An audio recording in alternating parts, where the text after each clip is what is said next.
Avval baştan Luqman Aleyhisselam ne mi oğluna? Sen niye etikadın doğrula diye. Ne mi diye? وَإِذْ قَالَ لُقْمَانُ لِابْنِهِ وَهُوَ يَعِذُهُ يَا بُنَيَّ لَا تُشْرِكْ بِاللّٰهِ Allah'a şirk getirme. Bizim yanımızda Allah'a şirk ne mi olur? Hiç Hudaydan gayrını çağırtan fakat bir şom kadiyata. Serfen o değil. Ne o da? Şif tefsiri Kabuliş. Cildi Dovvam 248'in sefetinde. Şey diye o da şirk tenha perestiş masevallahınız. Şirk diyenler Allah'tan ibadet etmek değil. Belki der hükmünü şirk mi şebet? Allah'ın hükmünü halktan çüreyim, iyilden çüreyim, onun çüreyim, bunun çüreyim koysan şuna şirke bakıdaten Allah'ın hükmünü kabul etmem, mahlukun hükmünü kabul etti ondan.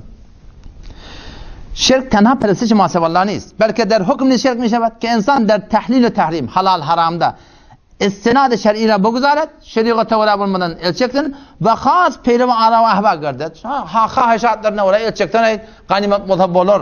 Beter kat tutup vermelidir şu şirki bakıdaş. O zaman şu daydım marahim bir eğer şey etiqatta bolsak ki tevhid diyen tevhid ne anas ki uğra yegan tevhid anas ki uğra yegane dani Allah'ın şu zatı mukaddesi şunu zatın nisbatını bir bilmek ama tevhid hakiki anas ki uğra yegane başı şu kullu vücudun Hudaya uğra bulmalılar. Ehl-i tevhid ayet okuyor. وَاِذَا سَأَلَكَ عِبَادِي عَنِّي فَاِنِّي قَرِيبٌ Allah beni yakin iptirdi. اُجِيبُ دَعْوَةَ الدَّاعِ اِذَا دَعَانِي Allah diye beni çağırın, beni kabul et yani iptir. Sen Huday'dan elini çağırman ne mi diye. İşte da koyuyor Allah şunu. İdin okuyor. Allah beni اُجِيبُ دَعْوَةَ الدَّاعِ Dua edin. Ben ucibe cevap veren. Sen işini uğruna düşüyen, sen işini doğrulayan, sen müşkatımı heletiyen. Allah da ne mi diye? فَلْيَسْتَجِيبُوا لِي Bana cevap verin nasıl de diye. Yani Huday bilen Rabbim deyip ben hani Rabb tuttum. Yani ben tevhidim hani sen tevhidin. Onun şu daydan hakiki tevhid eğer bizim vücudumuzda girse bana tezabet ne kadar bir dine payment bulur.